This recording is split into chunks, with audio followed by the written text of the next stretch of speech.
Em Adão e Eva, eles tiveram um privilégio que a gente queria muito ter, mas eles foram os únicos. Que o próprio Deus andava livremente pelo jardim e parece que conversava com eles. Gênesis 3:8. Ouvindo o homem e a sua mulher os passos do Senhor Deus que andava pelo jardim, quando soprava a brisa do dia, esconderam-se da presença do Senhor Deus entre as árvores do jardim. Mas o Senhor Deus chamou o homem perguntando: onde está você? Vocês sabem como continua a história, Deus. Mas imagina, o primeiro relato que a gente tem, obrigada, de Deus conversando com alguém na Bíblia, a primeira vez era um jeito super direto mesmo. Era Deus passeando no jardim e ele falava: onde está você? Então era uma maneira direta que Deus conversava diretamente com Adão e Eva e eles tinham um diálogo. Aí Adão respondeu: olha, eu vi seus passos e me escondeu, mas por que você se escondeu? Era uma conversa que nem qualquer pessoa pode ter, uma maneira bem direta que Deus conversava com eles. Isso no Jardim do Éden. Mas no resto da Bíblia a gente nunca mais teve uma coisa tão direta assim, de um diálogo de Deus passeando no jardim e conversando com o povo dele. Um pouquinho mais pra frente, Abraão, Gênesis 15, Abraão não tinha um diálogo talvez assim tão direto de Deus passeando no jardim e conversando e Deus falava uma coisa e ele conversava outra. Mas Gênesis 15:1, Deus fala com Abraão através de uma visão. Então começa assim: depois dessas coisas, o Senhor falou a Abraão numa visão: não tenha medo, Abraão. Eu sou o seu escudo, grande será a sua recompensa. Bom, desde Gênesis 12, né? São várias. Gênesis 12, Deus chama Abraão para sair da sua terra. A gente vê sonhos, Deus trazendo Abraão para olhar para cima, para o céu e ver a descendência dele. Então parece que é uma transição de começando aqui, Adão e Eva, Deus passeando no jardim livremente, conversando diretamente. Um pouquinho mais tarde, com Abraão, já não era um Deus que passeava por aí e falava: Abraão, Abraão, Abraão, tô aqui, então vamos conversar. Era uma visão, era uma coisa um pouquinho mais indireta, né? Abraão. Bom, Jacó, como que era em Jacó? Gênesis 28. Quando Jacó acordou do sonho, Deus disse: sem dúvida o Senhor está neste lugar, mas eu não sabia. Bom, aqui no contexto desse texto, em Betel, Jacó tinha tido conflito ali de Jacó pela herança, ele e Esaú, Rebeca tinha falado: bom, foge, e ele estava em caminho de Padã-Arã, fugindo de Esaú, que queria matá-lo. Ele estava indo nesse caminho, no que aquilo aconteceu, vocês sabem a história, ele estava com uma pedra e teve um sonho daqueles anjos subindo e descendo na escada de Betel. E aí quando ele acordou desse sonho, ele falou assim: sem dúvida nenhuma Deus estava aqui. Então foi uma outra forma que Deus usou para falar com ele. De novo, não foi tão direta como Adão e Eva, que Deus anda no jardim e fala numa boa e fala: Adão, tô aqui, conversa. Nem como Abraão, que foi uma visão que teve, aqui foi um sonho. Ele teve um sonho e nesse momento ele teve uma visão ali parecida, e quando ele acordou, Deus está aqui. Então Deus está indo de uma forma direta para visão, para sonho. E aí a gente vê José, né? Gênesis 50:20.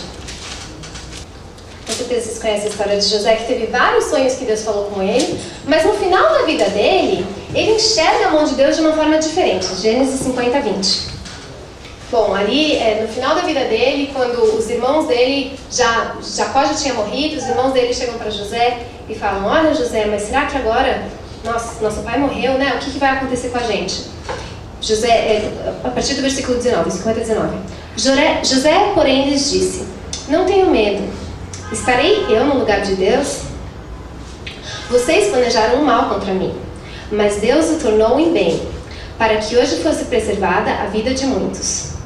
Por isso não tenham medo, eu sustentarei vocês e seus filhos. E assim o tranquilizou e falou amavelmente.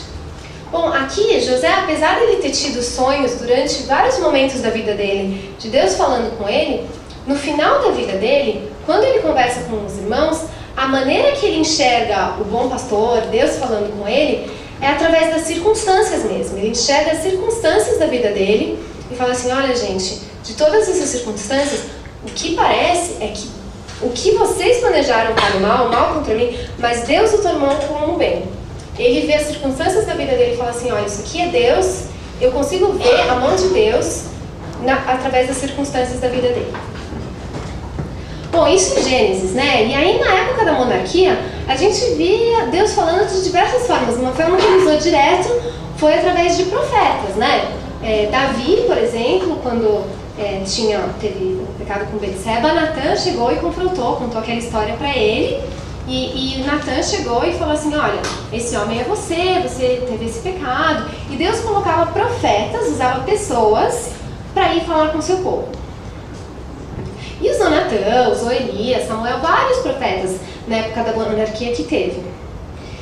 Mas nisso de usar profetas, parece que Deus sempre foi cuidadoso também. Ele já alertava o povo em Deuteronômio 13, ele alertava o povo para ponderar a palavra dos profetas e pesar essas palavras. Bom, então aqui foram alguns exemplos do Antigo Testamento. A gente teve Adão e Eva de uma forma super direta, né? Abraão através de uma visão, Jacó tendo um sonho e reconhecendo a mão de Deus, José olhando as circunstâncias da vida dele e reconhecendo Deus ali, e outros momentos na monarquia, Deus enviando profetas para falar uma palavra. Então até agora, quando a gente escuta essa voz do bom pastor, é de forma diversa, né?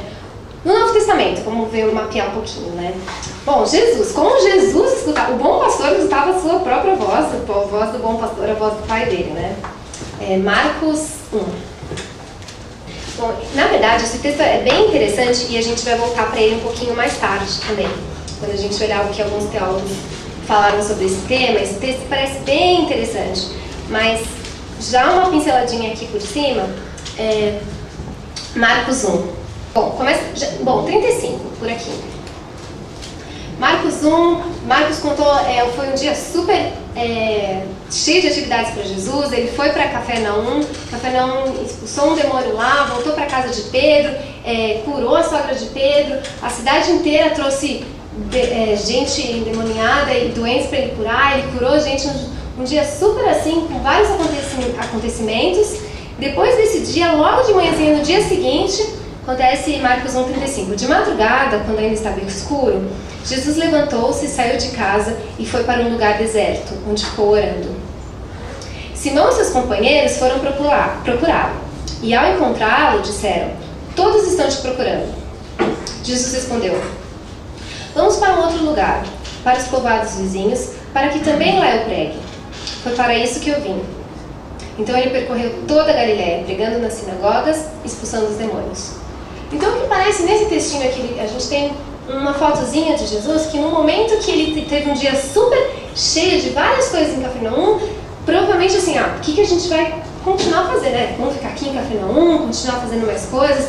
Ele vai de manhãzinha, passa um tempo em oração com o Pai, fica sozinho e lá ele escuta a voz do bom pastor, da Trindade, uma conversa ali entre o Pai e o Espírito e alguma coisa ali de manhã, quando ele está super lúcido, quando os discípulos chegam e falam, o que a gente vai fazer? Bom, a gente vai para outra cidade, foi para isso que eu vim. Parece que é um momento que ele tem assim, essa clareza. Depois desse tempo de oração, quais que vão ser os próximos passos dele, para onde ele vai? São exemplos de Jesus. Bom, mas no resto do Antigo Testamento, a gente tem diversos exemplos dos discípulos e como que a presença do Espírito Santo era tão crucial para escutar a voz do bom pastor. Alguns exemplos na primeira igreja, por exemplo, só vou dar um exemplo aqui, Atos 13. Atos 13, o Espírito Santo já foi enviado no começo do livro de Atos, os discípulos não estavam mais com Jesus, estavam com a presença do Espírito Santo, a igreja borbulhando, várias coisas acontecendo em Jerusalém, e a igreja de Antioquia estava super viva na época. Atos 13, 2 e 3. Bom, vou começar pelo versículo 1, Atos 13, 1. Na igreja de Antioquia havia profetas e mestres, Barnabé, Simeão, chamado Níger, Lúcio de Cirene, Manaém, que fora criado como Herodes, o tetrarca, e Saulo. Enquanto adoravam o Senhor e jejuavam, disse o Espírito Santo, separe-me Barnabé e Saulo para a obra que os tenho chamado. Assim, depois de jejuar e orar, impuseram-lhe as mãos e os enviaram.